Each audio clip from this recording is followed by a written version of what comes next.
Welcome to an out-of-the-box setup and playthrough. Today we're going to be looking at dungeon pages. This is a relatively new game that I got from Kickstarter, and it's published by the great people at PMP Arcade. So it's a print and play.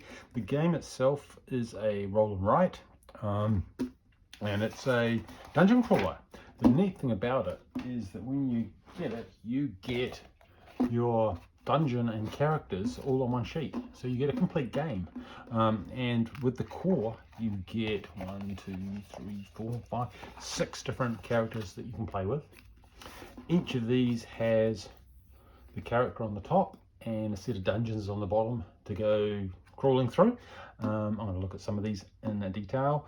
The other neat thing about it is that you see there's the dotted line. You can mix and match, so you can pick the different characters and run them through the different scenarios. I backed this on the Kickstarter, and I also backed for the 52-week version, so that every week I'm going to get a new page with a new character or a new variant of character and a new set of dungeons.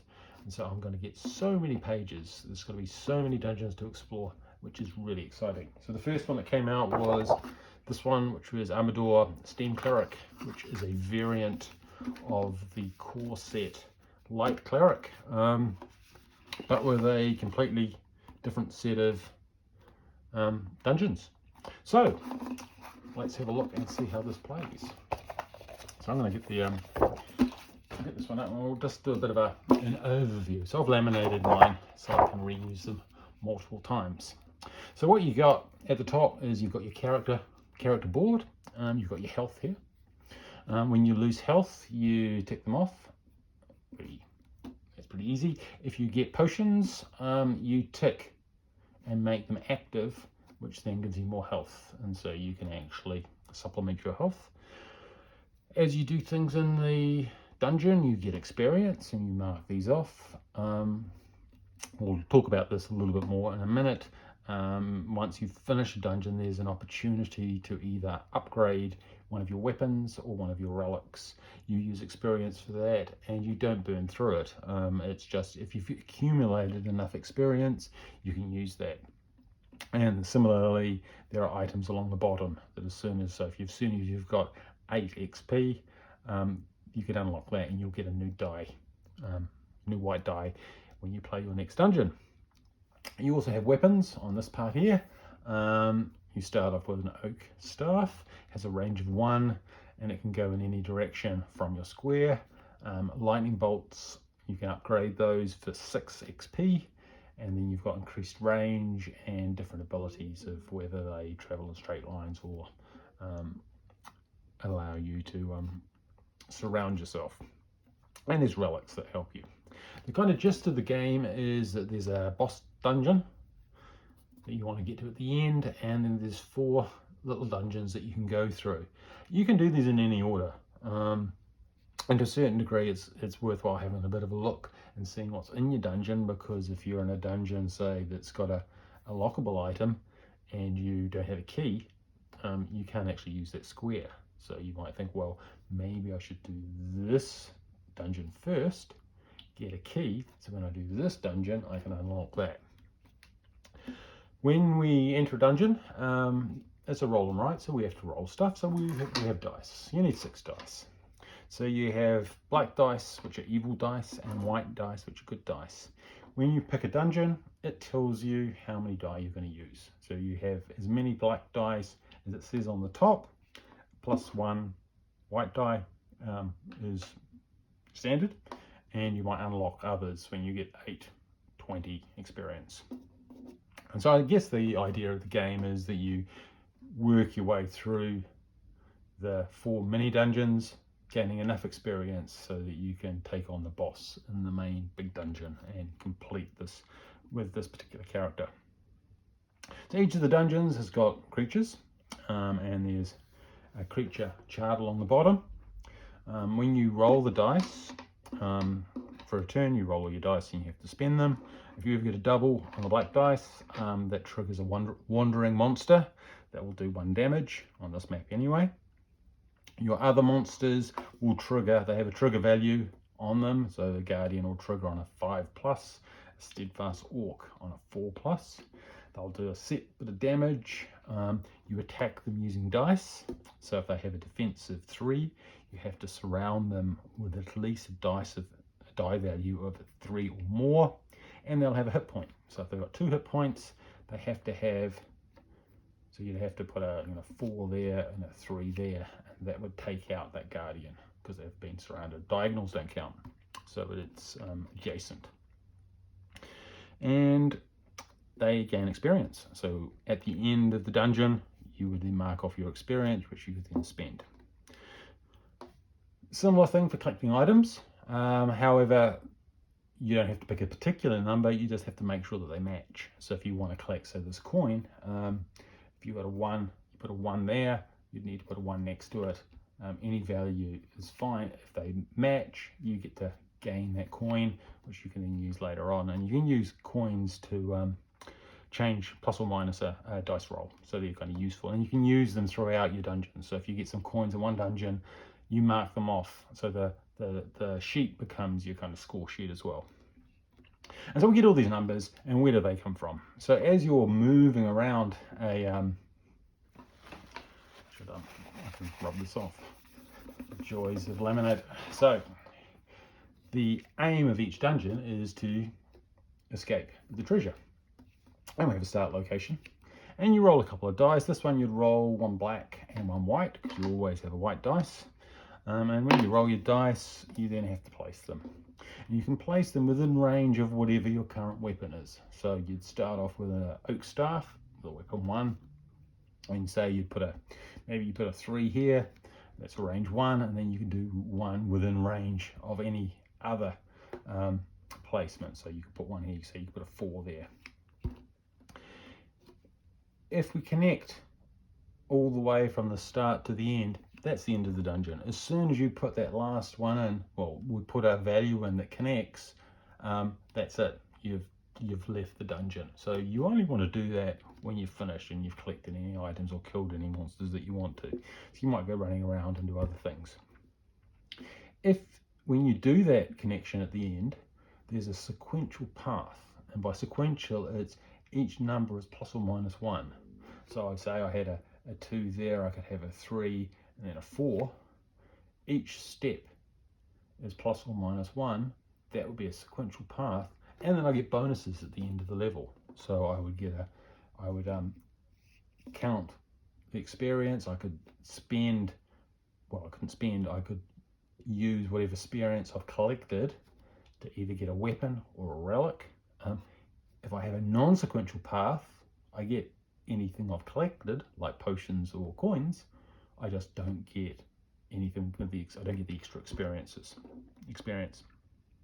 Another aspect of the dungeon is that you'll see that you might see these little dots at the bottom.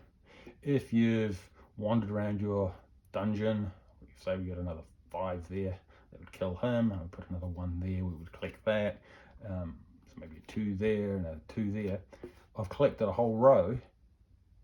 I'll tag that off, and for every complete column, not row, column you've completed, you get another experience point, which then gets collected at the end if you have a sequential path. And so keeping that sequential path is really important. It gets tricky because you have to use all your dice. So you roll your dice. The black one will determine whether a monster triggers or wandering monsters. Then you have to actually place them. And if you can't place them in the place that you want, then that might ruin your path. So that is the gist of the game. The easiest way to kind of look at it is to see it being played in action. So rather than starting from the beginning, because that's a little bit dull, I have got one that I've started earlier. This is before I laminated mine, so I've actually been writing on it. I'm going to grab my dice towel, and you can see the dice coming out. And I've done, in this one, with my red pen, I've done 2 dungeons so far. I've done the cave and the crypt. And you'll see here my cave, I've got a 4, 3, 3, 2, so that's my sequential path. So I collected 1, 2, 3, 4, 5 experience. I collected 1 experience for killing the guardian, and I got some coins and a potion which I've already used. When I was in the crypt, and I've completed the crypt. So if you see the path from here, I went 4, 3, 5, 6, 5, 4, 3, 3, and that got me out there. And that completed that dungeon, and I've still got 3 coins that I haven't spent yet. So I've got a choice now. I could either go for the Red Eagle Inn, which has a 1 black, which is a bit boring because I don't have wandering monsters. So I'm going to go with the sewers and hope I don't go horribly wrong. So it's got 2 black dice and 1 white dice. So pretty much each turn is you roll your dice and see what happens. I roll my dice, I don't get a double, so that's good. However, I've got some orcs in here and they trigger on a 4+, and I got a 6 on my evil dice, so that means I am going to take 1 damage from each of them. So that's going to be 3 damage. This could be a very quick game. Okay, so now I've got 3 dice to place, and I start over here, and that's kind of tricky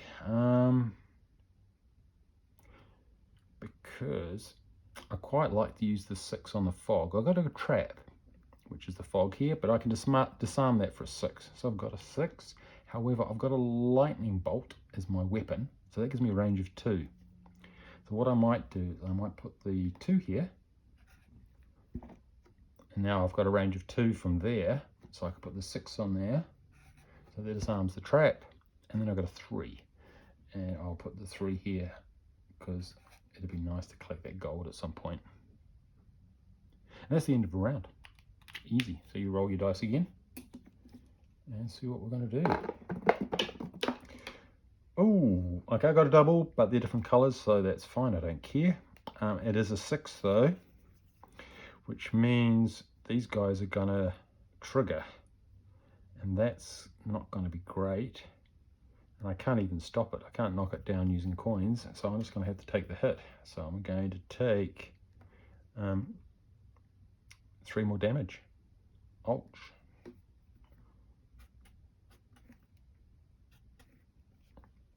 So I'm nearly dead, which this could be a very quick game. Okay, so I've got 2 6s and a 2. Okay, I'm going to try and kill this guy off. He's got 2 hit points, and he's got a defensive 4. So if I put one of my 6s here, which is fine, but I can't get to that one because I'm only going straight up and down. So I'll put the, if I put the 2 there, I'm not going to be able to get I've ruined this already. I won't be able to get a sequential path because I put the 2 there. I could only do a 3, so I've ruined the sequential path, which is disaster. So I might as well just do a 2 there and then put a 6 there, and he's dead. So you do have to be a little bit careful about your placement here. I did that really badly. Anyway, he's dead, and that's my dice done. Okay, so I've got 2 health. They're going to trigger on a 4, so that would kill me.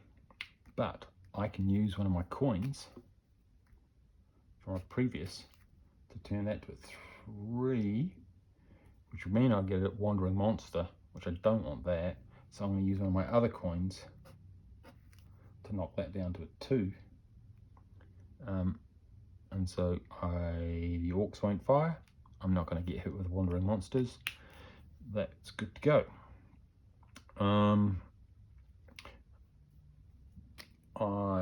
want to go get some gold. So what have I got?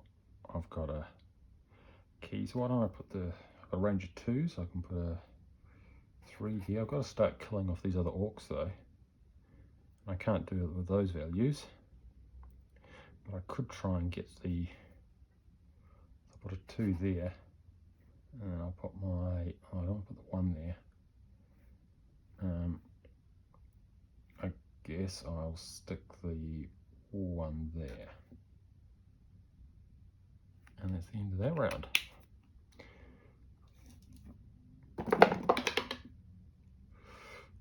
Okay, so now I've got a problem. 5. So they're both going to trigger 2. That's going to kill me. 4. Yeah, I think I'm toast. Unless I've done something horrendously wrong. Because even if I use my other coin and turn that to a 4, that's not going to help because, oh yeah, oh no, 4's still going to trigger on a 4, and they're still going to do 1 damage each, and that will mean I am dead. So moral of this story is don't skip the one with the few dice, because you're getting greedy and trying for a more dangerous environment. Even though I had my lightning bolt, it was a little bit too immature to take on the 3 orcs.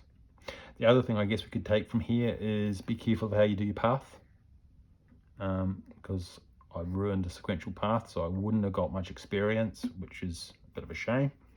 But if we're looking at how I would have to, if I wanted to collect stuff, I would have had to put if I put a 3 there, I could have collected that. I would have to put a 2 there if I was going to collect that. Killing those guys would have been tricky to get in there.